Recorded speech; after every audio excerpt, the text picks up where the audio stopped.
Welcome to Unleashed. And don't forget to join us on Patreon for early access and exclusive content. Here are the guys. The Scum speak! Yeah! Yeah, that's us. This is the Rebel Scum podcast. This is Unleashed. This is a review. The first review you're going to get on the channel. Andrew and Rob are doing a review where I'm sure it'll be, it'll be just like that. We got to see the movie last night at a free screening. Not our free screening. We paid. I wish. Yeah, that would be amazing. But we got to go see The Rise of Skywalker. We had our tickets for 2 months. We sat down. You just said you had a very busy day yesterday. You didn't even get a chance to relax. I was just sitting in my car all day. Complete polar opposite of you. But we sat down. Before we get into this review, there will be spoilers. We'll let you know when we get to spoilers. Do not worry about that. If you haven't seen it, it's kind of a hard movie to talk about without spoilers at any length at all. Yeah, I would say. We'll try our best, but we're also eager. Yeah, we'll definitely go hardcore into spoilers. And in episode 146, we'll also be talking about. I think we're going to be talking about this movie for a long time. That 3-year gap is going to be well worth it. Yeah. Because J.J. Abrams, he said not only is he wrapping up this sequel trilogy, but he's wrapping up this 9-part saga.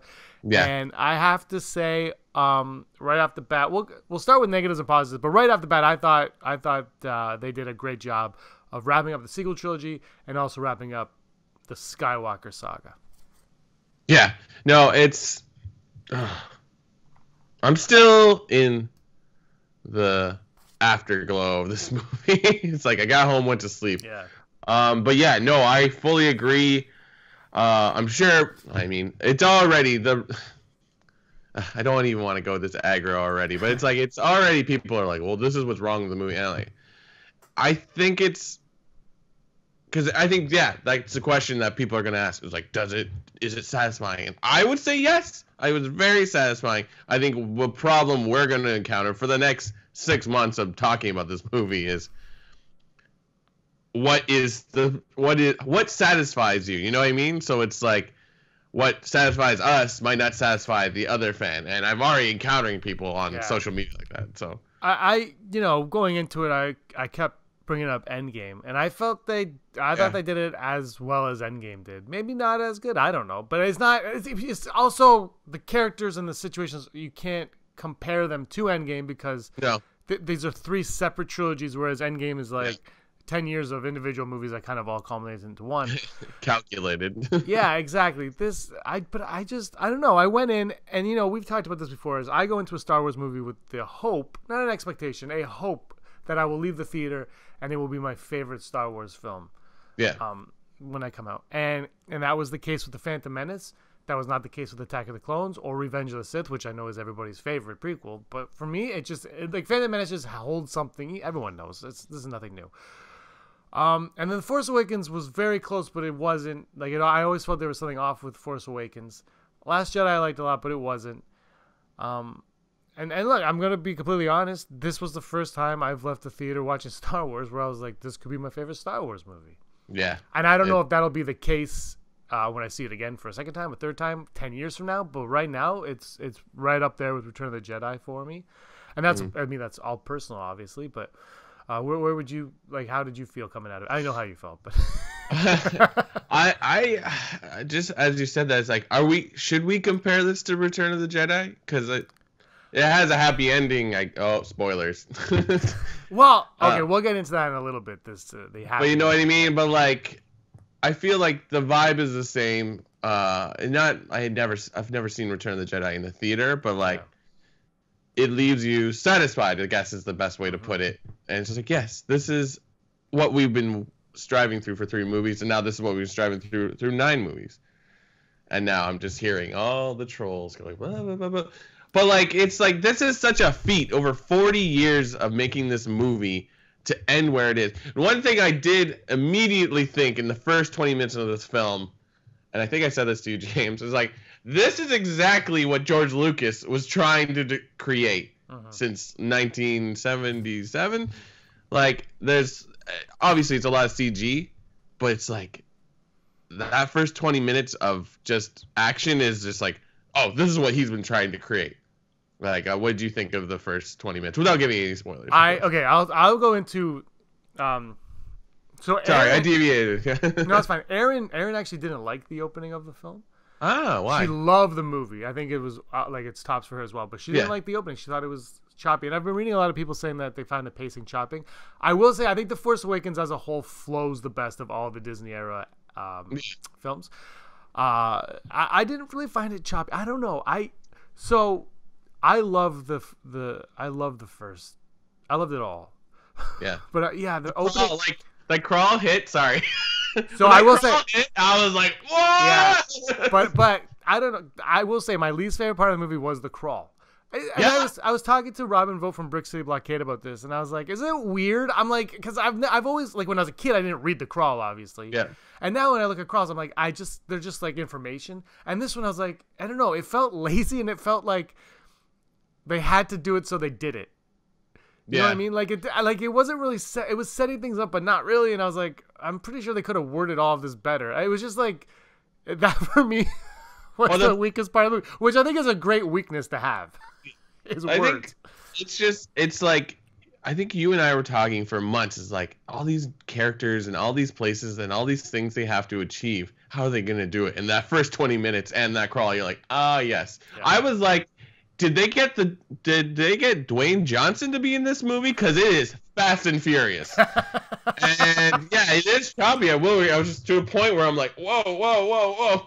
But it kind of works because they have to get so much done. I know Andrew's gonna say he thinks it should have been split into two films, and I will disagree with that. I was like, I think it could have been like 10 minutes shorter. It's very fast. I do think it could have been a little bit short. I'm not gonna go. I don't really, you know what I mean. I don't care. Yeah. But like, I think I thought if it was split into two, I think it would have been too much. Just like the Mandalorian episodes, 30-40 minutes, perfect time. If any longer, you're gonna just be like, I'm over this. Like this movie was like, let's get there. Because don't forget, I think that the other thing too is people are like, oh, it ruins The Last Jedi, and I was like, I saw it completely different. I saw it taking what we learned in The Last Jedi and enhancing that. And I think, and I think ultimately this movie, you need this movie to be what it is for all nine and all three and all nine. It needs to be that fast-paced action to get to where you're going, because this is part of a saga. This is the third act of a saga, the ninth act of a 9-part saga, 10 if you include Solo, 11 if you include Rogue One. And it just, I don't know, I just felt like this was, when you look at The Last Jedi and the type of movie The Last Jedi is, and then you have Force Awakens, Last Jedi, it's just, I feel like it's so complimentary to it. It's like when you have, your turkey on Christmas and then you put your cranberries right there, you know what I mean? Or you get your pecan pie or pecan pie and apple pie and pumpkin pie and banana splits. But that's what it is. It's like, this is it. Just, I don't know. Force Awakens felt like a love letter to Star Wars. Last Jedi felt like a textbook of Star Wars. This one just felt like Star Wars. Yeah. No, and it's that first 20 minutes, you love it or hate it, like that's exactly what we go for Star Wars. Those hijinks, these adventures that they go on that were thrust right into the thing, and then we go. I mean, space battles are great. This like the showdown between the big bad and the hero is great too, but it's like it brings us into Star Wars are these like little adventure hijinks where it's like, yeah, we got caught in a space slug, and or like inside a space worm, and then we had to tell this gangster that he has to give our friends back, and then we fell into a Rancor pit, like stuff like that. They could just do that, make a movie where like Finn and Poe and Rey are friends. Like, yes, tell me more. And I think we've been chomping at the bit for that since 2015, where we're like, what happens between Return of the Jedi and Force Awakens? And it doesn't have to be Luke became the greatest Jedi Master and restored. Like, that's great too, and that's interesting. But one of the things that drew people to the expanded universe was like, oh, by the way, did you know that Luke Skywalker gets married? Did you know Han Solo have 3 Jedi kids? And and this happens to Chewbacca. Or no, that's a little sad. But you know what I mean? Like, it's like the mundane things are like, yeah, this is cool. I mean, I would argue that the holiday special, as weird as it is, everyone gets entranced because they're like, Chewbacca has a family. Like, what? Whoa. Cool. So, say what you want about the first 20 minutes. It's fun. I'll say, the Poe and Finn. Oh my gosh, I just shipped them twice in reverse. Finn and Poe. I can't even say. Finn and Poe right away together was great. I saw that clip, actually. That's the clip that they put on the Mandalorian episode. If you watch the Mandalorian, if you go to the extras, the clip that you could watch was Finn and Poe at the beginning which is the beginning of the movie. I love that was right away that was there. You're like, great. Yeah. And then they come back, and I love their dynamic. And I will say, when the three of them start on this adventure and they go to Kijimi, that interaction that they have with Zoe Bliss off the top was on par, if not more entertaining than Poe and Kylo's in The Force Awakens at the beginning. It was like, I was like, all right, these are like, this is awesome. Like, I was just having so much fun with it. Took me back. It's just, I don't know. It's just see, this is what I want to say. The consequences of The Last Jedi are what make you, and I don't mean like Phantom Menace consequences. I mean like in the movie, character-wise, make you appreciate the events of The Rise of Skywalker's even more. Yeah, and you can't get to where you are in Rise of Skywalker without Last Jedi. No. Like, and they make that clear. Yeah. Like, I feel like the storyline of Rey and Kylo throughout these three movies is, now that we understand how it works, is perfection. And you're like, now I get it. Like, that connection that they have where they can fight each other through the Force in different locations to the point that, like, they can bring an item from the other person's location. Like, that is, like, I think that was what we were talking about when that leak was like, oh, they're gonna force jump from place to place to place, and I'm like, oh, I understand now, and I think it was perfect. It's so well done. Yeah, my wonderful girlfriend was like, at one point after the fourth or fifth time they did it in this movie, she was like, how is he always there? How is he always there? To a point that you're like, is he actually there, or are they having the force push, whatever it's called? But yeah, I have to say, I was sitting behind you, and my favorite was, every once in a while I saw this. That was my favorite. No, just your hands up. Yeah, well, I couldn't see the front of you. I could only see your hands going up and like, perfect. Moving every once in a while. Yeah. And then I audibly applauded at one point, and I do not regret that. There was a few applauds. Fantasia applauded, and there was a group at the front that was applauding heavily throughout a lot of the Kylo and Rey stuff. Oh yes, yeah. No, I look. This was. I'm not gonna go into was it perfect, was it not perfect, because we're not here for that. We're here. We talk Star Wars. We love Star Wars. I thought that this is, what. I don't know if it was what I was hoping it would be necessarily, but it's what I'm glad I got. Yeah. I think that's the problem that a lot of people are going to have. It's like, oh, this isn't what I expected. I'm like, but like, that's not fun. I mean, I was talking to my wonderful girlfriend, Reham. I'm contractually obligated to refer to it. It's in my contract. Put that on a t-shirt. WGR. Wonder Girlfriend Reham. It's like, we're talking, and this is why I'm with her. As we're driving to the theater, she brought up how, like, she didn't like Spider-Man 3. Yeah, makes complete sense. No, for no reason. Just like, it's like, that movie was it just doesn't make sense. And it's like, sometimes, like, you want exact on the money, like, retelling of, like, source material. Like, Watchmen, the movie is, aside of a few things, is, like, point for point, right on the book. And people, I think, loved it. But, like, Star Wars, if we had to expand it, user, would you want that? Like, I don't think you would get an absolute answer, because it's just like, oh, this means this much. And it's that 40 years of people ruminating on this franchise where it's just like, yeah, it can't be like Marvel or Endgame because it's just not the same thing. It's in the same realm, but it's just not the same thing. It's not. And I think what we're seeing is the sequel trilogy is that what was occurring with the prequel trilogy was not unique. It's like this is just Star Wars fandom. Or I tweeted earlier. I look at Twitter today, and I look at Twitter. I remember Twitter 2 years ago after Last Jedi. Yeah. And we do not deserve Star Wars. Yeah. Oh my God. This is exactly something I was gonna say. It's like Star Wars. Listen to me, trolls. Listen to me. I'm gonna put the mic to my face. I was hoping I'd be more angry at this point, but listen to me. Listen to the dulcet sound of my voice. Star Wars doesn't owe you anything.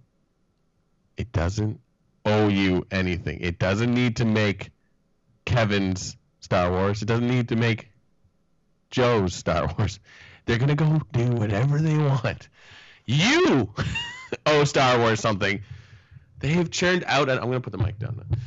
They have churned out so much content for you that, like, you've gotten enough. So if they're going to try something new, you're going to sit there and you like it. Or you can be an adult and just, if you've been so shook by Last Jedi, don't go see it.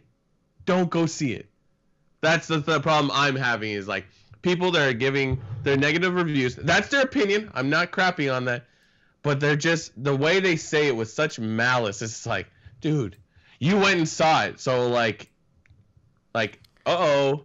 They win, you lose. So, suck it. I'm still trying to figure out what people were expecting from that. I've spoken to a lot of people, and I will say the majority have really, really dug this. And it's not like people are like, I liked it. If they like it, it's like, I love it. And if they don't like it, they're like, well, I'm happy you like it. Which is it's always the weirdest comment to me. There's a lot of that. There was a lot of that after The Last Jedi too. Like, and then all of a sudden that turned into F you. Yeah. Oh, I don't know. It just, when it ended, it was. I was like, I'm good. Yeah, I'm good. It was great, and it was like, I will say this. I love doing this podcast, but because we talk about this constantly, and like it or not, we're going to hear the theories and the leaks and stuff. It does kind of ruin your effect. My wonderful girlfriend Reham only watched one trailer. Amazing. And I wish I could have watched like she did. Yeah. And like just go in and not know anything. What did Andrew have that vibe? Yeah, he only saw up until the Monday Night Football spot. Right. So he saw more than Reham or WGR, BWGR. BW? BW Brox. Brox W. the BWGR. So because there was stuff that I saw, like I said, I came and I watched the Mandalorian thing. And then I watched the Ben Solo spot where he talks to Palpatine. Yeah. Which is the one where, did you see that before you went in? No. I think I knew parts of it. Yeah, that was one when I saw it, I was like, I love this. And I was like, but I wish I got that moment in the theater. So right at the beginning, they showed that clip? Yeah, so it happens, and I was like, right away, I was like, okay, this is the beginning of the movie, obviously. Like, you could just, it had that feel to it, and it was. It wasn't the very, very beginning, because they went to that one planet where he got the, not holocron. But he, so in the clip, spoiler if you haven't seen the clip, but if you have, this isn't a spoiler for the movie. It starts before he says, I killed Snoke. And then Palpatine doesn't say anything about Snoke. So, spoilers.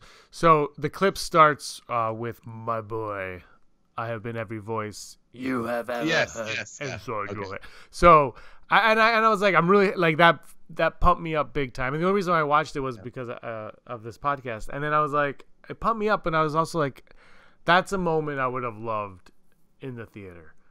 Yeah. And I looked around at some people to see there, and smiles when you hear Vader. Smiles. Yeah. I think a lot of people didn't know it was Snoke's voice either, but like Vader, like every single person on the planet knows that voice, and it was like, and I think since it's so early in the film, if you're willing, it's the reverse Luke tossing the lightsaber moment. Luke tosses the lightsaber. I find that it turns a lot of people off right from there, and they can't get back on board with Luke or the movie. Yeah. You throw Vader's voice in there, you're like, you're in it now. You're what? just like, you're like, I love Star Wars. It's Vader. Like, and then you're in, and then it brings that joy. So no matter what they throw at you after, you always have that to look back and be like, oh yeah, this is like it plays with your mind. J. James is basically a YouTuber using buzzwords. That's what's happening here. That's what it's doing. Yeah, let's go into spoiler talk after your last point. Sidebar. Yeah. I read The Rise of Kylo Ren. I got it. I got a digital copy just before I read it. You need to read it. I don't think it really has any effect on the movie, but like I'm just like, oh, that's cool. Well, I was hoping not to be in traffic all day yesterday because I wanted to go to Silver Snail with you and pick it up because I still don't know where a comic shop is near me. I'm going to another city today, Belleville, and I'm hoping there's a comic shop there. I think there is. Yeah, because I can't find one. Anyway. I have the digital copy, so if I give you the sign-in, you can just read the digital if it works properly. That's fair. Because I do want to read it because I read a few things on it because I knew I was like I can't. Last night I did because I was like, well, I can't get this, but I really do. It doesn't spoil anything about the movie, but I would say fans of Kylo Ren definitely pick it up. It's a four-part miniseries. It just started this week, and it's pretty interesting right off the bat. Nothing huge happens, but you're like, if you're itching for some Knights of Ren info, it's good. Well, let's get into spoilers and so spoilers talk. It's been 20 minutes. If you haven't gotten enough of us talking without spoilers. Yeah. Sorry, we're going into a spoiler talk. So let's just start off with low-key spoilers in case people haven't hit the click exit button yet. Let's talk about those Knights of Ren. You've been looking forward to them for 4 years. Were you satisfied? Yes, because I had just read the comic. I was way more into Knights of Ren, so when like nothing really happens with them outside of them being awesome, I'm like, that's okay, that's fine. And this movie doesn't explain everything, which after the movie I was like, that's fine. I'm okay with that. Well, you did bring up one. We'll go into it in a little bit. You did bring up one thing that I think you're right about. Does need some explanation, but Knights of Ren, the handling of it was great. Kylo in general as the big bad was great in this. The reforging of his helmet. Were you like, is that Caesar from Planet of the Apes? Yeah, seriously, I don't understand what that was, but whatever. We're wrong about Babu Frick being the guy that. Definitely wrong. Well, like, let's just steer away from them. No. Okay, sorry. You haven't said them. What did you think of the Knights of the Ren? I liked them. They were exactly what I thought. They weren't. You know what? I didn't like them as much as the Praetorian Guards because they were all black. I thought it was a little. Yeah. And it was very dark. Like I think they would have benefited from being red. Yeah. Visually. Or at least like the orange thing, like how it is reforged, like maybe a continuation of that. Yeah, something like that. But I mean, they had to go back to the design they had 4 years ago, so you couldn't do too much about that. I thought they served their purpose. It was fun, and then obviously their finale was great. I thought their end was a lot of fun. But they I think they were very Star Wars in how they act and in their purpose. Yeah, I mean, they're no different from like the Emperor's Guard or the Praetorian Guard. Like they're just there. They're just kind of. Well, they do a little bit more, which to the credit of everybody, they do. But they're basically those versions of those. But talking about colors, the Sith army was kind of underwhelming, and I think if we didn't know about them, I would have been more excited. Like I did at one point, like the gunner with the the helmets that go like this, and it's all red and then black in the front. I was like, ooh, and then I was like, this is like. I mean, I would buy that toy. Differentiate them, but like, oh yeah, for sure. But like, you know what I mean? I was like, meh. No, I mean, I also have to bring this up. So Aftermath was setting this. See, this is one thing that if like Trevorrow did, I'm not sure, but because in Aftermath they set up this army in the unknown regions. Yes. Like, this is all set up, and in Last Jedi you don't get any of that, which is fine. Unless because it has to be, unless it's not paid off in this movie, which it is. But I was just thinking, So there were just thousands of people waiting on ships for 30 years. Yeah. Like they were just like were they were just sitting there? That was kind of weird. But I mean, it's Star Wars, so. And like, not to jump ahead, like, who are all those people in cloaks in like the Sith chambers? It's like, who are these people? Yeah, that was. Were they? Yeah. I don't know. Again, this is the beauty of Star Wars. Like, we'll probably get an answer at some point. There'll be a book on it for sure. Yeah. But yeah. Actually, with your package that you got, who sent it to you? Like the one that with the toque, you have it. Oh, Aaron Schuler. Okay. Or sorry, Al Schuler. Aaron Quinton. I was wondering, because like, oh, now I understand why all that stuff was in the Book of the Sith is oh god, what's the planet called? I was calling Exegol. Exegol. I was like, when he said it the first time, I'm like, did he just say icicle? Yeah, I wonder if it's mentioned in there, because that would be beautiful if it was. Well, this was separate from the box. No, I know that came out years before, but like Ryan Johnson did something. It would be amazing if there's just one slight reference. You know what? I don't. I was reading through it like a month ago. Yeah. I'm gonna get. Yeah, that's a great. That would be just. Mwah. And like that's not overly like, it's not hugely like, oh, that's amazing, I've never thought of that. Like, it's been done, but like that little extra would be so great. Yeah, sure. There's just I love the Mandalorian episode got us prepared for healing powers. Yes, like that was genius. It's so funny though, because when we were watching, I go, Aaron, Brock and I have been talking about this healing power thing that we heard a rumor of like a year ago. I wonder if they're doing Baby Yoda first to prepare us for it. No way. I'm not even. You can ask Aaron. I swear. We mentioned this like a while. But like, I was like, I wonder if they're showing us Baby Yoda now to get us ready for it. And then as soon as you see the wounded snake thing, Aaron's like, because there were so many things I said going in now. I'm not bragging, but I'm bragging. I was like so happy that I was nailing this movie. I don't know why, but like I was like, they're showing us Baby Yoda because she's gonna heal somebody, and then we can't complain about it because we all love Baby Yoda. Yeah. Disney. And I said it to you outside the theater. The puppetry in this movie is amazing. From the little kids on Pisana to Babu Frick, the star of this movie. To there was another puppet that was really good. But then Baby Yoda, like whatever Lucasfilm is doing, like the puppetry, and then I know it's CG as well, but like it's just like, oh, it's so great. I heard the voice of Babu Frick is with Moaning Myrtle from Harry Potter. Myrtle. Oh, yeah. No way. Yeah, I can hear. Oh, yeah. But yes. Perfect voice, by the way. I just like Babu Frick was great. Babu Frick was. I thought Babu Frick would be good. Exceeded expectations. Babu Frick did. Oh yeah. I don't know what that says to anybody who cares, but that was just like a moment.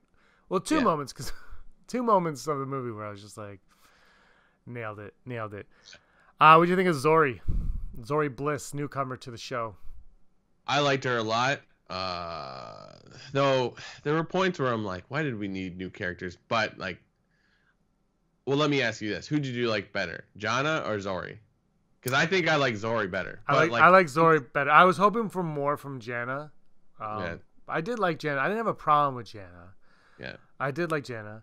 But Zori was a better character, I thought. It's nice to have, and this is one of those things that I wish I wasn't part of this podcast. Like, so she is a leftover, like, orphan kid from the Stormtroopers. Well, see, I got something different with Finn, but like that's what I got different. I got she's identical to Finn in that she was an adult, and the whole adult group all disbarred at the same, like just like Finn on a village they were supposed to murder, and they said no, and then they all fled to the other moon of Endor. So like I wish I hadn't known that because it kind of took away from it. That was it. But like it's still good. Like, didn't you send me that in like an article? Like that was officially released, I think. No, yeah, that's why. Sorry, maybe it wasn't a leak or whatever. Like, I kind of wish I didn't know that. No, I agree. Because it's an interesting story, and I even said to you, like, oh, here's our spin-off movie. So, and I'm totally Jana and the First Order Finns. Orphan Finn. Which I think could be interesting. I think it's graspable. Well, anyways, besides the point. I did like Jana a lot, but I think Zori the Zori Poe because the thing with Jana though is she was new to everybody, whereas Zori had a history with Poe that they were able to play off each other a little bit more than Jana and anybody. But Jana and Lando at the end have that moment where you're like, okay, all right. And I will say Lando. Speaking of Lando, I thought his introduction was on point in this movie. I was like, okay, because at first you're like, he's a masked man. And you're like, well, that's Lando. And who did he sounded like somebody in that mask. I can't remember who, but I was like, well, that's Lando to Aaron. And she's like, what? Oh, yeah. I said that to Brianna. But the thing is, and I was like, well, that's kind of like he randomly was there. And then he's like, I heard that you guys were here. Leia told me you were here. I'm like, okay, you got that. Perfect. Because my one thing with Han Solo in The Force Awakens is when he's like, Chewie, we're home. I randomly ran into the Falcon. And you're like, okay, he was tracking it, I guess. But that was kind of a fast tracking. Whereas Lando was on that planet and Leia told him, So, anyway, what were your thoughts on Lando? I thought it was great. I love how in that barge they're in or whatever it is, he slides open the thing to talk to the guy who's driving. He's like, all right, let's go. He's like, rah, rah, rah. And he slides. It's just like a perfect like Henson puppet or whatever. It was great. Like, cause it's like, oh, it's the callback to him dressing up, hiding himself in costume, like at Jabba the Hutt's palace. Cause it's like, yeah, what do you do with an older Lando where it's like, I think Billy D. Williams exceeded expectations. Yes. Not just because he's there, but you're kind of like, oh, Billy D. Williams is old, so like, what exactly? But they've made it work. It's like, yeah, an old man could dress up and get you places because he's like, it's hiding in plain sight. Mm-hmm. That's how he thrives, and it's like, oh, yeah, and then that works with his character so great. And it's like, even though you don't really see a ton of it, it's great to hear like him talking about the lives of the original cast after the movies. So it's like, oh yeah, I went with Luke and we were doing this and like this is what brought us all together. I'm like, oh, that's so good. It was great. I don't know how I feel about the yellow shirt at the end. I'm like, do we need the yellow shirt? I'm pulling hairs for no reason. Like, it works. I like, the callback to Solo. Brock doesn't want any more yellow shirts. I didn't have a problem with the yellow shirt. I was fine with that. Yeah, so minute. I didn't really even think of it, to be honest. I wasn't paying attention to it. Because it's like we've just seen it on Donald Glover, and then he's wearing it. It's like it looks stretched out, and it probably isn't. It probably fits him fine. It's the exact same one. They're just like, put that on. No. What did you think of how they handled Leia? So I wanted to go into this. I thought she was very well handled, very well. I thought she was handled very well. I thought her passing was executed excellent. Yeah. With purpose, for Lando, for Kylo, for the resistance, for the rebellion. And I thought, but tying into Leia is also Maz Kanata, because I was like, okay, Maz is here, and at first I was like, I don't understand why the hell Maz is here. But then you realize that Maz is bridging the gap between Carrie Fisher not being around anymore, and explaining what's going on with, like, she's narrating essentially, which is kind of what Maz Kanata should always have been. Yeah. And so because she's always like, like she's telling you what's going on because Leia can't, because they don't have the dialogue from Carrie Fisher, and they're not going to cheapen those moments. So it was just like Maz Kanata, and it makes sense that it's Maz because she understands the Force, so she understands what's going on. I thought what they did was great. There was one line where she goes, something about droids. Never underestimate a droid, she says. Yeah. Or something like that. And I was just like, I turned to Aaron, I'm like, at one point, they're not going to underestimate a droid. And then, like, literally 10 minutes later, Rey's like, never underestimate a droid. I was like, there's your callback, right? I was like, it just felt like a line that was going to have a callback. There were some lines where I was like, they fit that. They worded it like that because they had that from her. Which, again, for me is a problem in that that this is reused footage going in. If I don't know that, do I think that? And that's the only thing for me. But I thought, other than that, it was, and that, like, that's, I don't know how that can't be a negative. That could just be like, get that out of your mind. Yeah. But I didn't. That's just my own. That's a fault of my own, a flaw of my own. But it didn't bother me though. I was just, it was always like every time she had a conversation, I like, knew how did they shoot around her? Yeah, I was like, okay, like when she holds the lightsaber, I'm like, well, okay, that's her face, and they go down to a double's hands, probably, right? Yeah. But for me, I thought she was handled great, and I thought her passing was perfect. Yeah, like it's you kind of like, why did I think it's the way they spin it all by the end of the movie, you're like, oh, I get it, because it's sort of like. My wonderful girlfriend Reham was like, why, if she could do that, why does she wait to that moment? And in the movie, it's sort of like she has this, young Luke and Leia training with lightsabers. I'm like, oh. Yeah. But in that scene, Luke says like, oh, she had a vision that this is going to happen. So it's like, that's wild that she knows that at some point she's going to have to sacrifice herself to I'll say it, redeem her son, because that's the trigger point, right? Yep. Because she is able to like distract him, then this happens and this happens and this happens. I sat there, I'm like, I can't believe Bendemption's happening. But I thought it was great. Like, as much as I hated like following these theories, Reylo and Bendemption, what they gave us, I'm like, I think I've also said, it's like, if it makes sense, it makes sense. And I think it made sense. Even, you know what, my mom, who at the end of last year, I thought they were brother and sister. At the end of this movie, I said, did you see her? She was like grinning for like ever afterwards. She loved this movie. Yeah. And obviously the brother and sister kissing at the end had nothing. But by the way, Sheevy kids incestually made Rey. Like, nobody talking about this right now is really bothering me. That it was Sheev's son and Sheev's daughter, right? Oh, was that it? I'm pretty sure he was like, Luke was like, well, or Kylo was like, it was his daughter and then his son. I'm like, did he just? I'm watching it again. Maybe I misheard it, but I was like, are you saying what I think you're saying? And then I'm like, well, if Palpatine ended up creating Anakin, what is happening? But I think, I think though, and I'm gonna say this. So obviously there's a point in the movie towards the end, if you've seen it, where Rey is looking up and she's like, be with me, which is again a callback to the beginning, anyway, it was a callback to the beginning. And when she goes, be with me, and you hear all these cool voices, which we'll get into in a little bit. Yeah. But one of them is my favorite, is Anakin Skywalker. Yeah. And he goes, balance the Force like I did. And when I heard that, I was like, okay, so he did balance the Force. This is just a new problem, whatever that means. But I think becoming Vader is what balanced the Force. I think that's what it is, because there's 2 Jedi, 2 Sith. That's what it is.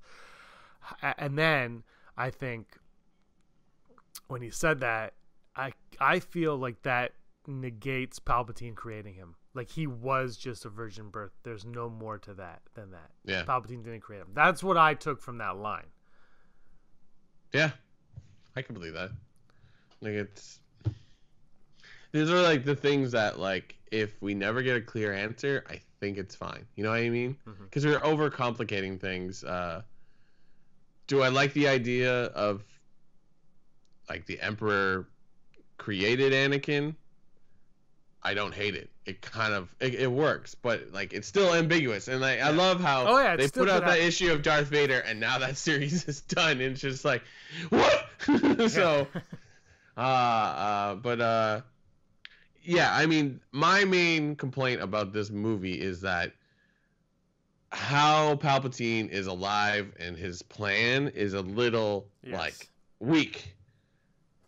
I think he's a great villain in this. Like, I don't want to say I hate it, because it was the whole point of the movie and it worked. But explanation of it was very, very weak. Well, it was like I made this joke to you after, you like, I don't understand how he came back, and I said because some believe that the dark side, and I was like, I love that that was a callback to that quote, but it was just a cheap way of being like, I'm back. You know, it was like they were like, we don't need to explain this. He's back, and. I think I agree with you to a point that a little bit more would have been. We're going to get that in books, but I think books don't count. I think No, we have they to say don't. that. They don't. It's what you're seeing in the theater that matters. Yeah. In this case. And I agree. At the same time, I kind of I personally just was able to accept it because he's the emperor. We know he's bad. The only thing I'm trying to figure out is he was on that machine thing. Yeah. Like that I didn't get. Yeah. But I think he's like, I think he has contingency plans. So he went down that shaft, probably something like he probably got caught on something, and then he sent his essence somewhere and all that. Yeah. But I agree. It was a little bit like, yeah, no, I'm back because the dark side. Yeah. Yeah. And then like, yeah. Oh, and by the way, I had kids at some point, and that's how you're related to me. Yeah. And I'm like, it's just that. But then like all the story after that, like, it's great. Like, I love this Jedi Hunter. Like, that was so cool. Yeah. And it's sort of like, it gives you, you wanted to know what was that ship going to? What was happening? Like, so we got that now. I think it works. And this connection between the Palpatines and the Skywalkers, like,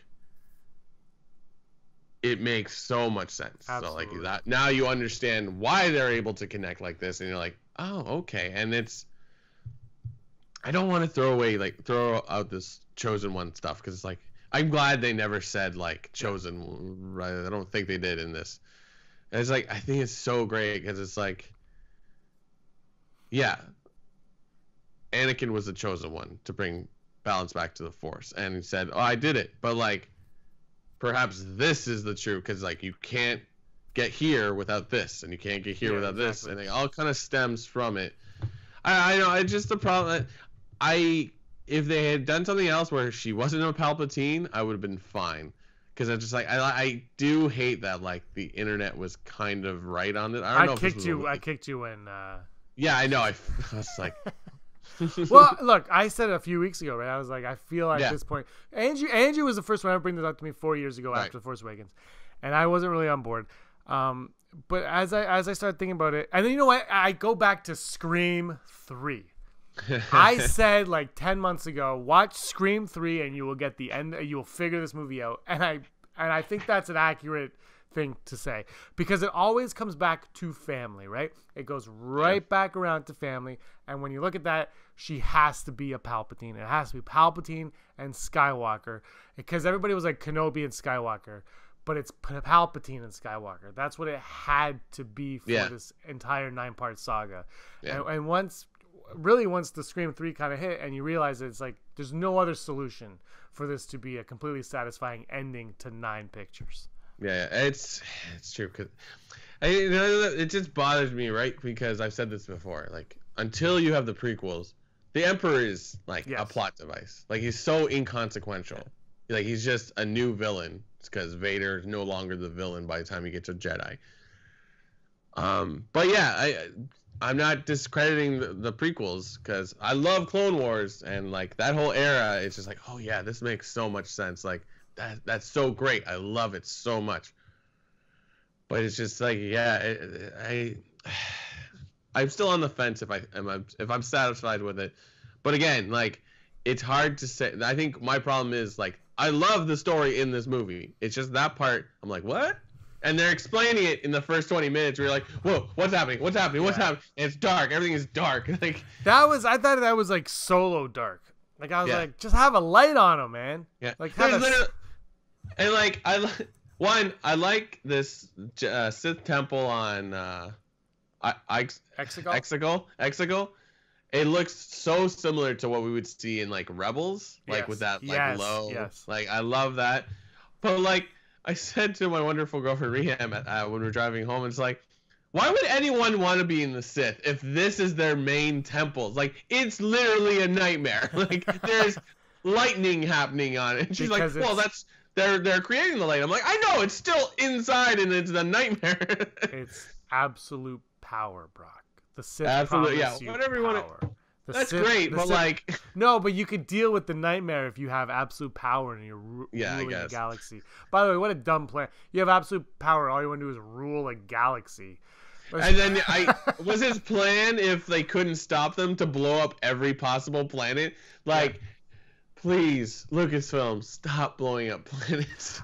I'm hoping the next Star Wars they stop with the planet destroy. And you know what? Also, I will say, when they're like, let's pick a planet to destroy, that they all know Kijimi. I'm like, Kijimi. Because of Zori Bliss. Like, it's because Zori Bliss and Babu Frick are on there. Like, why didn't they pick... They should have picked, like, Naboo or like, something that really would have been, like... You know what, though? At the same time, it had to be a prequel trilogy planet, and there aren't any ones, really, right? Like, Last Jedi, we get Crate, and just Crate, right? Are there other planets on The Last Jedi? Canto Bite. All right, but... I think people would have been happy if that happened. Like, so I guess Attack of Donna, no one would care. What was the other one? Jakku. They could have blown up Jakku. Yeah, there you go. I think Jakku would have pulled out our heartstrings. But like, that's one thing in this movie that they were just going crazy. It was like, what if we make it seem like this happens? Yeah.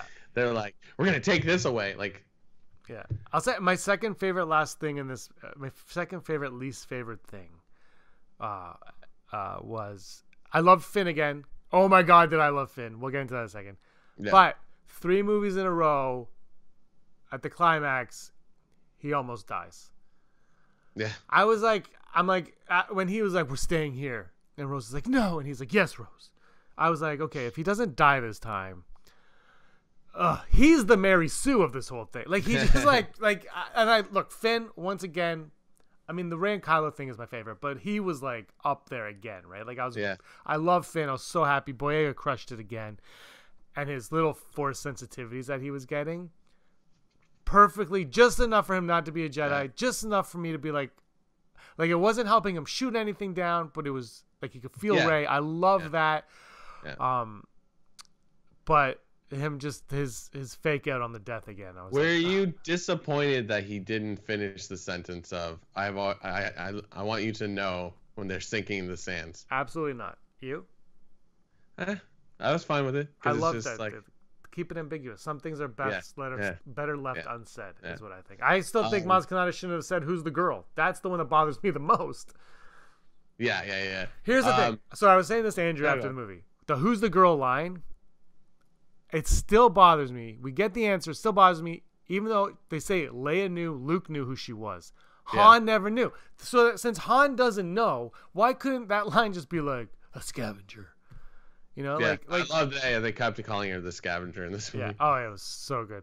But here's what I think: if like Luke and Leia knew about Rey, perhaps this could be one of the rifts between Leia and Han, and the fact that like Leia knows like they're gonna lose their son, but she probably can't tell Han that or something along those lines. And so perhaps that happens. Yeah. And then that's a good. You think they would handle? I don't know. One thing I will say about Finn, great, and he did great.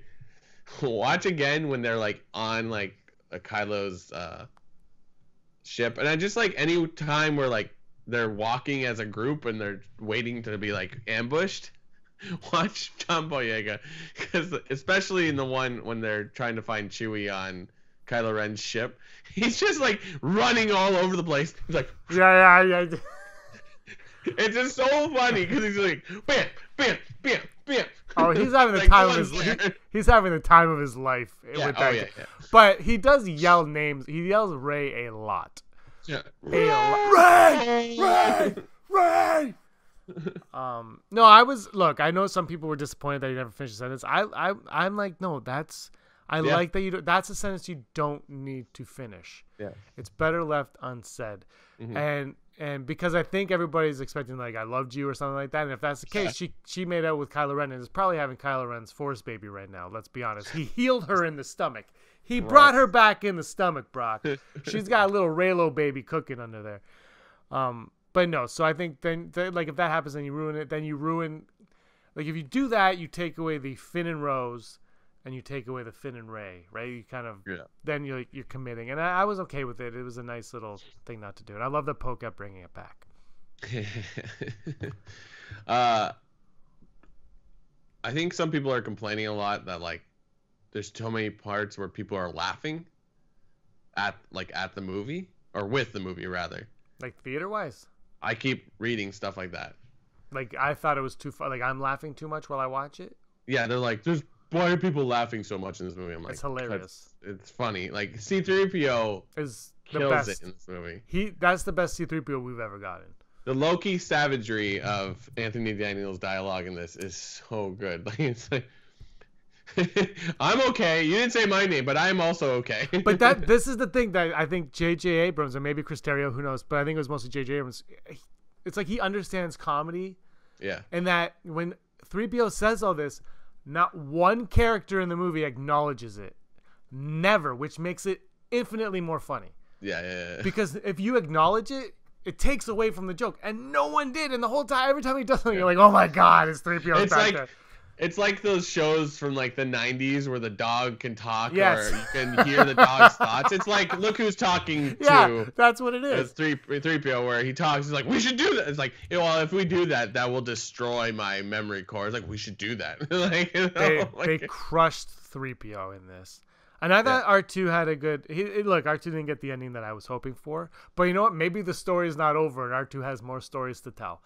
I love that he's in Poe's X-Wing as his co-pilot. Yeah. I love that the last moment of Leia, he's by her side, kind of like she starts with him. So, and that I wanted to bring that up is that was possibly one of the best moments of the sequel trilogy was R2 there for Leia's passing.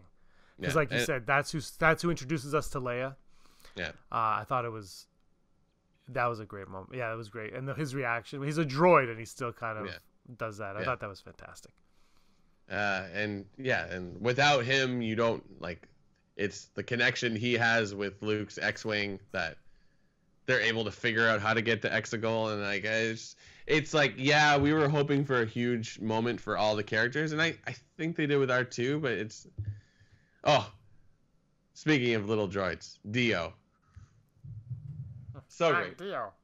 Like he was like an abused dog. Like yeah. Like, no, thank you. Yeah, no, thank you. No, that was J.J. Abrams as the voice of Dio. Squeaky wheels gone.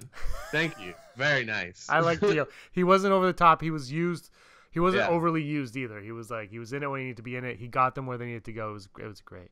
Like all these new characters they added worked. So well. Like maybe some are better than the others. Like I said, but they were all.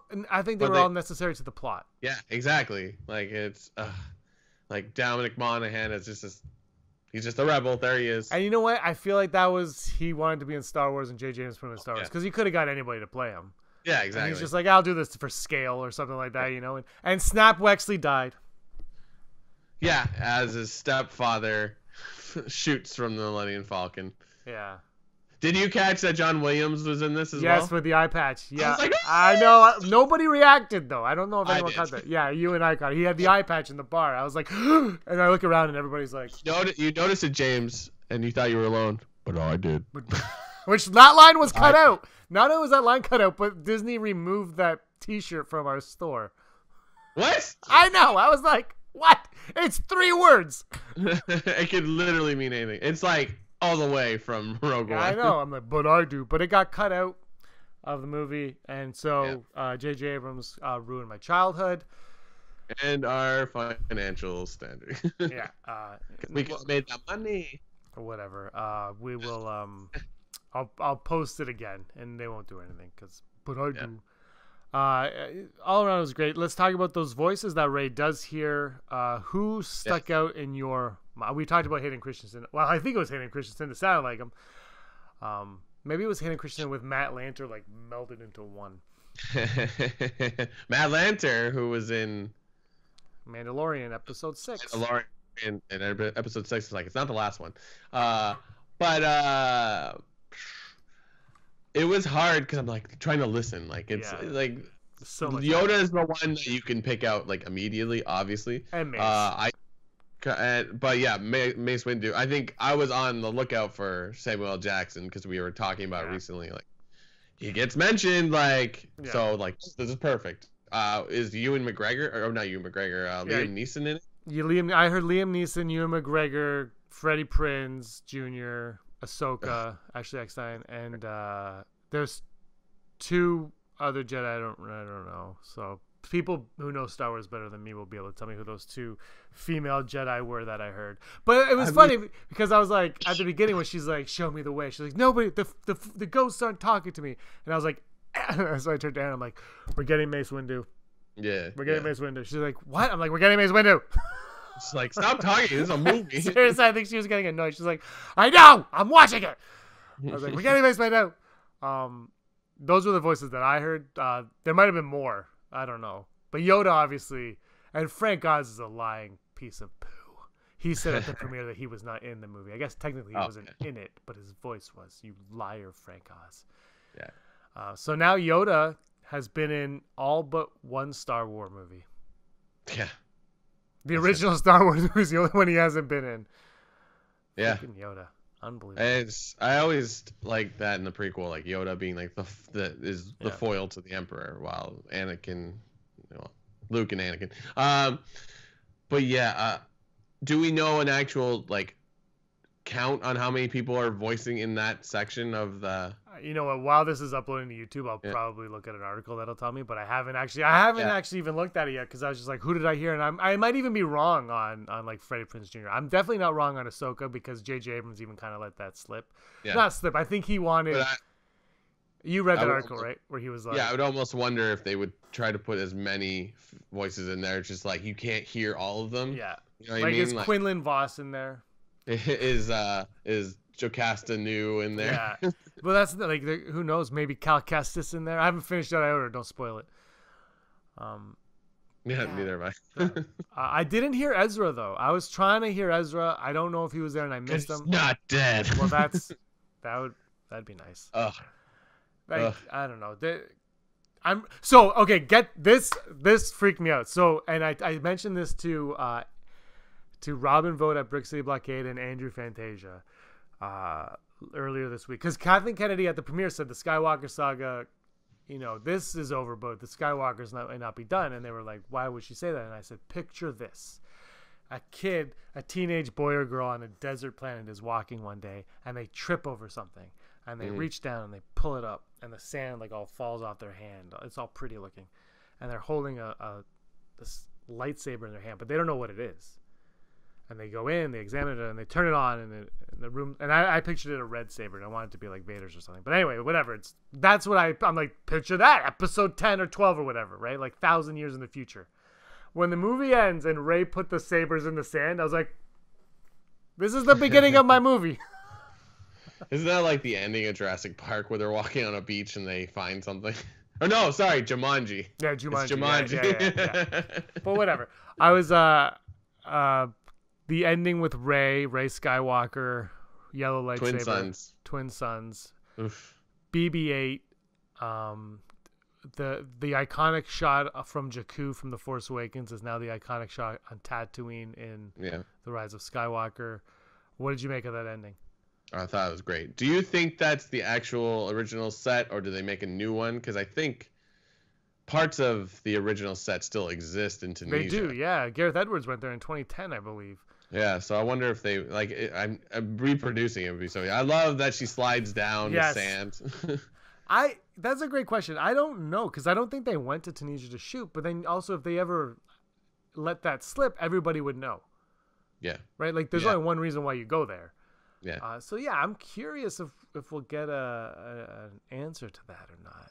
I thought it was great, and the ending where she sees Luke and Leia in Force Ghost. Yeah. Oh, I love.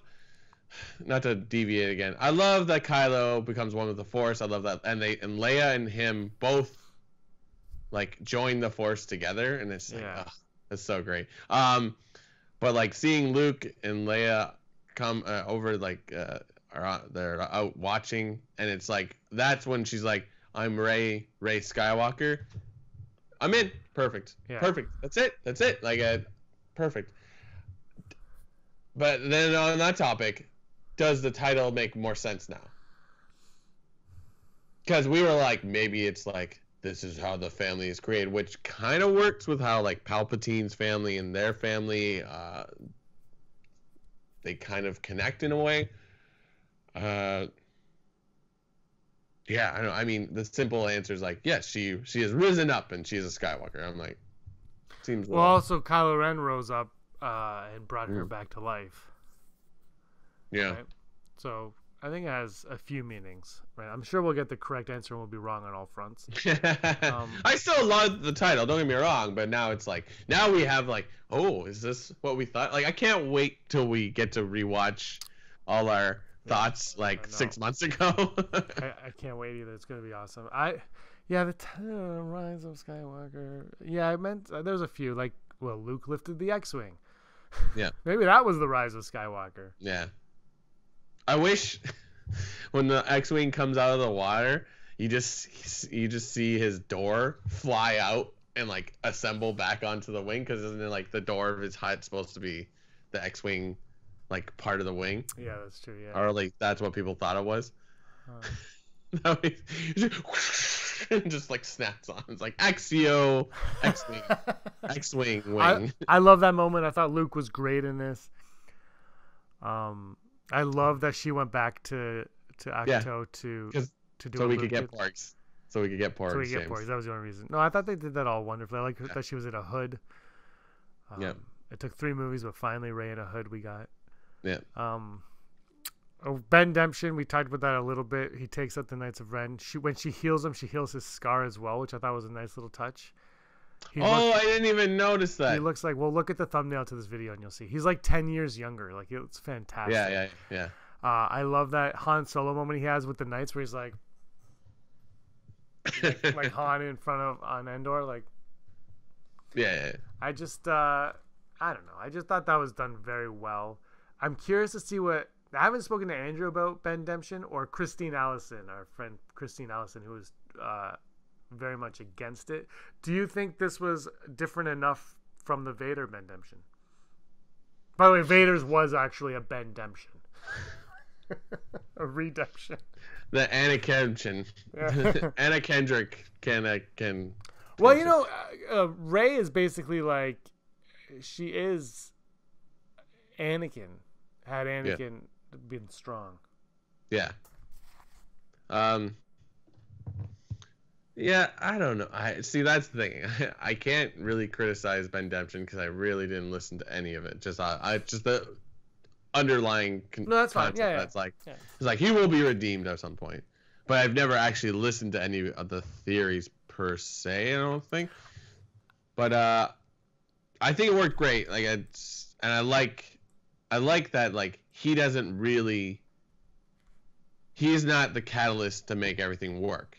He has to be there, but like, he doesn't save her. Because I'm like, oh, I mean, I guess he kind of does. But like, if he comes in and saves the day, I think that kind of like just destroys her character, because it's sort of like, oh, the girl needs the handsome prince to come and save her, and which doesn't really happen. But no, I thought it was great. I mean, I'm a huge Adam Driver fan, so I think like this is such a great way to encapsulate the entire character. It's so good. I agree with J. James. I thought he was spectacular in this movie. So good.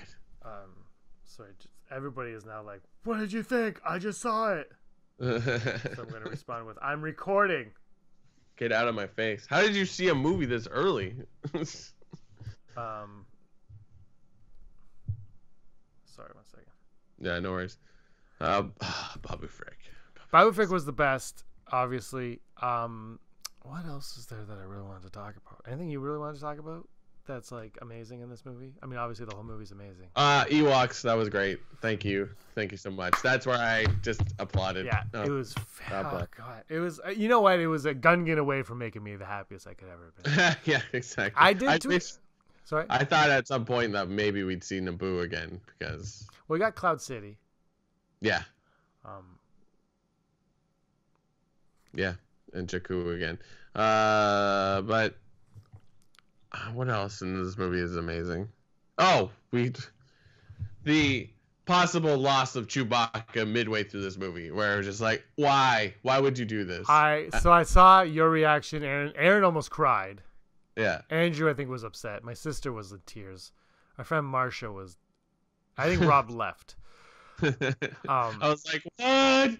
And that scene is so like dramatic because Kylo and Rey are like force, like that's great. Like that's what we've been seeing in video games for however long. I don't know. Reham was like, whoa, that's cool. Like they're trying to pull the ship down. So good. And then my wonderful girlfriend Reham was like, well, that's how you know that she was Palpatine because she did the force, the lightning fingers. That's her exact words. Well, it's true though. That's exactly how it was. And I'm like, oh. But I just turned to Aaron and I was like, he's not dead.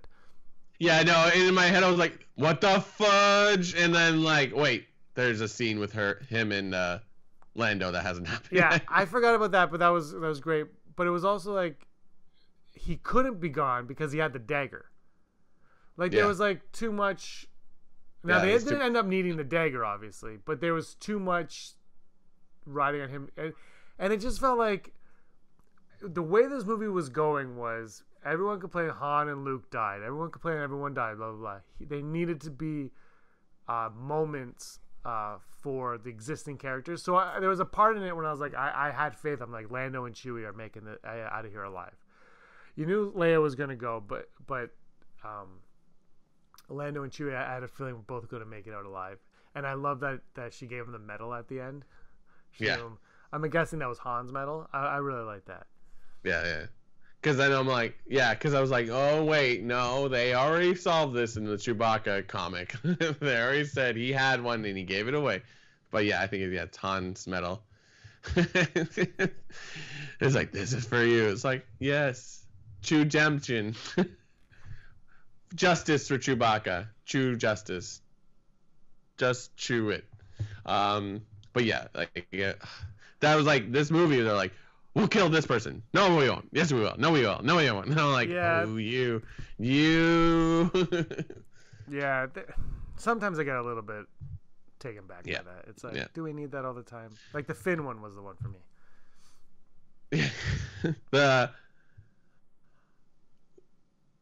During this movie, I'm like, I can't wait to buy the Chewbacca wearing the Kajimi jacket. Yes. Just walking around. I want the 3PO in that. Canadian. Yeah, sorry, that's what I meant. 3PO. Yeah. It's like we have to hide him. Put a jacket on him. You got it. God, I love this movie. Poe Dameron, Spice Runner of Spice. That was great. And then it's like, but you were a savage. We could do this all night. It's like, you were a stormtrooper. Oh, you wanted to? Yeah, like, it was so, they're back and forth is exactly what Star Wars is all about. But yeah, again, I think this movie gains from having that time jump between Last Jedi mostly for Finn's hair. Yeah, exactly. But it's just like, it's just with that, you're like, I understand. She's been training, and they all spend time together. So like now they have more of a rapport. So perfect, good, great. Dude, that first shot of Rey training with the rocks where she's floating up high. Yeah, there's an image, and I've used this I think on a few thumbnails of Luke doing that, like exactly. And I was like, that's exactly what I thought about. I'm like, oh, we're gonna be talking about this tomorrow. It was so nice. I just loved it. And like just the way like the rocks drop and then she just like yeah. Oh. I think they handled that well. I love that Leia was training her. Yeah. Oh yeah. That was great. And then like they land the Falcon and it's on fire. It's like, what did you do to the ship? It's like it's on fire. Shoot my droid. I know it was just man. You know, I know there's a lot of people that don't like the movie. They don't like Last Jedi. They don't like Force Awakens. They're like, it's Star Wars, and Star Wars is fun, and I think this was just a lot of fun. It was a good time. Was it fan servicey? Sure. Is there a problem with that? No, I don't care. Not finishing a nine film movie that's 40 years old, like it's not gonna be life changing. It's gonna be what you need. And I still think that this adds to The Last Jedi. Like now, when you watch The Last Jedi and you see the X-wing in the water, there's purpose. Yeah. There's purpose for that X-wing there. It's not just, Luke submerged us so he couldn't get out. But we know he can lift it. And the thing is, with him lifting the X-wing, that's a callback also to The Empire Strikes Back. I was like, this is brilliant. Like, it was so well done. It took what we knew and just grew and took it and expanded. the X-Wing, when that came out of the wire, I'm like, oh, this is so kind of hokey. It doesn't look as good. But like, no, they probably shot it exactly like they did in Empire. So it's just like, that's the reason. I'm like, not like, that's great. Yeah. It's such a fun movie. You're going to see it again probably on the 26th, if not sooner. Yeah. I guess sooner is hard, man. It's like already Christmas. It's Yeah. like unbelievable. I'm seeing it on the 21st for the second time. Hopefully not the last time until video, but I don't know. Yeah. I don't get out much. I can't wait to see it, and hopefully I don't hate it the second time. Can you imagine I come out like, whoa, Guess garbage. What? The days of like, I don't think this will be like Force Awakens, where it's like I had to watch it 3 times to like it. I'm like, get out of here. Or was that Last Jedi? I can't remember which one that was. That was Force Awakens, wasn't it? Force Awakens, you and I watched 3 times in the first weekend. Yeah. Because we went opening night, then we went with my dad for his birthday, then we went to D-Box. Watch D-Box. Yeah. I gotta give a shout out to my dad. It's his birthday today. Happy birthday, Dad. He was with us last night. Loved the movie unconditionally. No, he didn't. My mom was all smiles. My dad was the only one of us that didn't like it. Even Daryl, your roommate Daryl, liked it. Yeah. My wonderful roommate, Daryl. Oh, W-R. But yeah, it's like Jawas. This movie, I honestly don't believe you when you're like, I don't think you have to love this movie. It doesn't have to be your favorite, but like, you can't tell me like, oh, this is trash. I'm like, I think, like give me a like actual reason, not be like, oh, blah, blah, blah, blah, blah. I believe, and this is just me, but I believe that Star Wars has surpassed Star Wars, and it is. Yeah. Star Wars doesn't exist in our minds anymore. It's become something else. And look, everybody on the planet has a Star Wars podcast. We're shockingly not the only ones. But everybody overanalyzes Star Wars. Overanalyzes it. You and I have done it. Everybody has done it. We're all guilty of it to a point. But when you take that in and you watch, I have to give a shout out to my friend Steve, who I work with. He's at EB Games right now, picking me up a whole bunch of $5 Friday action figures, Star Wars action figures. He just sent me a text of the stuff he's getting, and he says I have to get a special shout out. So, but I think people overanalyze it, and they go see these movies, and they expect something that isn't Star Wars out of these movies. And I think that happened with The Last Jedi, and it's happening with The Rise of Skywalker. And I think The Last Jedi was something different for a lot of people, and then The Rise, they're very different movies, but I think they complement I think they very much complement each other a lot. And every January 1st, hopefully we can record it, January 1st we do our ranking Star Wars, and it's fun to do. But I think what it all comes down to is these are 3 sets of trilogies that we have that culminate into one giant saga, but they're 3 individual trilogies. Yeah, and they should be treated like that, because Empire Strikes Back is, usually everybody's favorite, right? Everybody's like, Empire is my favorite. Yeah, but Empire doesn't work without A New Hope. Yeah, and Return of the Jedi, our favorite, doesn't work without Empire or A New Hope. Yeah, and they all grow and build on each other. And Rise of Skywalker might be my new favorite Star Wars movie. I don't know. I've seen it once. Yeah, it doesn't work without Last Jedi. Last Jedi doesn't work without New Hope. Yeah. The prequels are the prequels. They don't work without anything. And I love them. That's not what I'm saying. But, Phantom Menace doesn't work without the original trilogy, basically. And Force Awakens doesn't work without the original trilogy either. So I think they all owe something to the one that came before it. And we need to not look at them as movies. Like, I like this one better than this one. Look at them as this whole and enjoy them. Do you know what I mean? Yeah, exactly. Yeah, it's... I love ranking them, and I hate ranking them, because it's just like you can't you don't have to like every single one, but like just because you put this at the bottom doesn't make it a terrible film. Like, well, exactly. And I like the way we do it, where it's like us and then like our Patreon and like some other podcasters, and then we aggregate them, and so it's like this weird list of and it's always like, why is The Force Awakens so low? Because I can already hear the criticism for us where it's like, you guys love to hate or hate to love. I'm like, but it's just a fun thing that we do. But again, like it's these are movies that all are individual parts of the sum of it all. So let's just enjoy it for what it is. But I think it is overthought every once in a while. What other movie are you going with like 10 to 12 other people on opening night? No other movie. Like it's. I can tell you what movies I've seen in the theater this year on my hand, and I can tell you how many of them were on opening night. Well, no, 0. I saw Spider-Man 2. Spider-Man 2 the day before, like the screening before, for $5. Wow. So that was the only other one that I saw on open night. It just happened, that was worked out. But this one, I mean, I drove 3 hours in traffic to get to this. And do I regret it? Absolutely not. To be honest, I don't. I was hoping to hang out more with you that day. Yeah. But snow happens. The forecast was not calling for snow all week. Yeah. And then I look out my window and I was like, we need to leave. I had to go to work. You had to bring your dog and then find a place for Haley to be. So okay, true story. I'm a new dog owner and I completely forgot we had the dog when I bought the ticket. Yeah. I forgot the dog. I forgot that we had to look out. Yeah. You can't leave her for 12 hours. It's the problem. Oh, yeah. Completely forgot about that. My bad. But it all worked out. We saw each other at the theater. We had a great time. I hope everybody watching had a good time. Anything else you want to say, Brock, before we wrap this 20-minute podcast that's now an hour and 15 minutes long up? I don't know. Merry Christmas. Happy Life Day. You've got a great gift here of a film. Go see it. Do it with open eyes or open hearts, clear eyes. Can't lose. Friday Night Lights. All I can say to that is, Brock, you were always scum. Rebel scum. Wicked! All right, cool. Hey scumbags, thanks for watching. Don't forget to give us a thumbs up on our video.